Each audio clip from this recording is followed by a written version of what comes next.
talk about building California, we got to talk about rebuilding the state, infrastructure. And we are very mindful of the work we have to do across the spectrum, not only in terms of deferred maintenance, but on investing in the future. Old saw says, if you don't invest in the future, you're not going to do very well there. And so we think this budget will push us in the direction that all of you deserve, and that's a significant increase in our infrastructure investments. You saw in January, $20 billion proposal. We're adding an additional $17 billion in the May revision on energy, on infrastructure, TK to 16. Again, it's no longer K to 12. It's TK to 16. Drought, water, housing, homeless. You see broadband, which we could talk a little bit about. That's dealing with the middle mile and extending beyond the $6 billion we put in that space. This is an additional $1.1 billion from last year, and I noted more deferred maintenance money. We also are looking, again, in the spirit of that earlier slide, on the capital gains slide, and being fiscally prudent and investing wisely. We're looking to pay down obligations, lease revenue obligations, looking at callable GO bonds to avoid future interest costs and projected savings. Just for example, on 2.7 of the 6.2 we're proposing in terms of reducing our long-term debt obligations just by shifting capital projects from those lease revenue to cash is an example, I think, of good fiscal management and stewardship.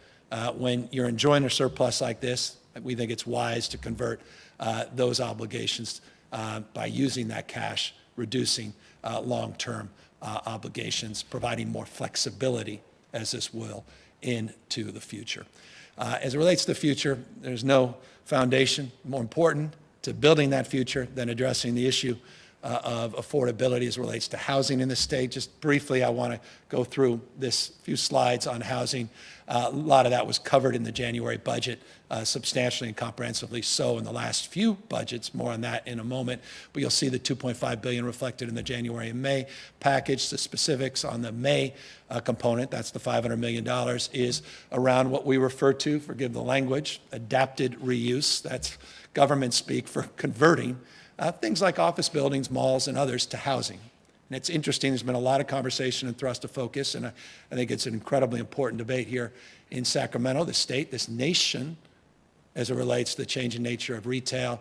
You have all these extraordinary malls, all that open space, and just the parking lots themselves that are now open and vacant, and of course, these remarkable vestiges to a world that is radically changing, the old shopping mall, and so we want to look to see what we can do in terms of converting them as many office buildings as well into housing. So that's reflected in that $500 million, and it builds off what we put in the package in January, $1.5 billion specifically just in that space.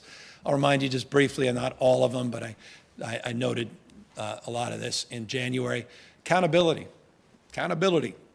Not just about writing checks, not just about more is better is better. And so we created this new housing accountability unit. I just picked up the morning paper virtually, and I saw a mayor down in Atherton who knows a lot about this housing accountability unit, and because, we're dialing things up as it relates to accountability.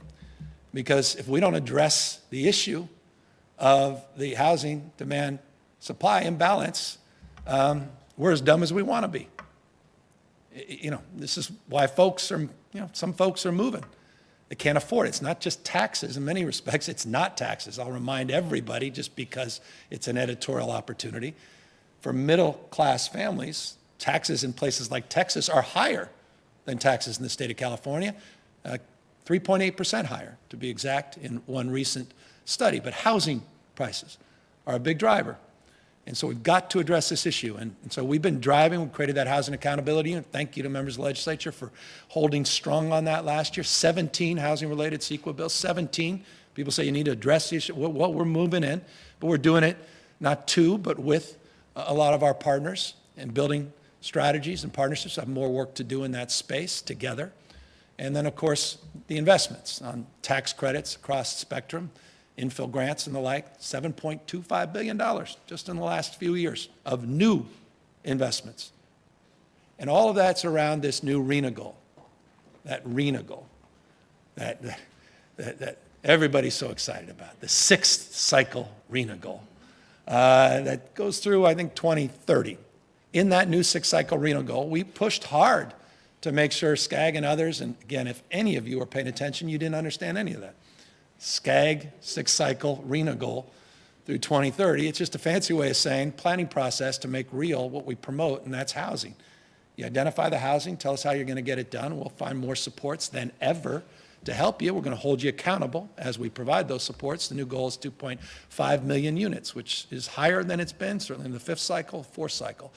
We are leaning in hard on all this.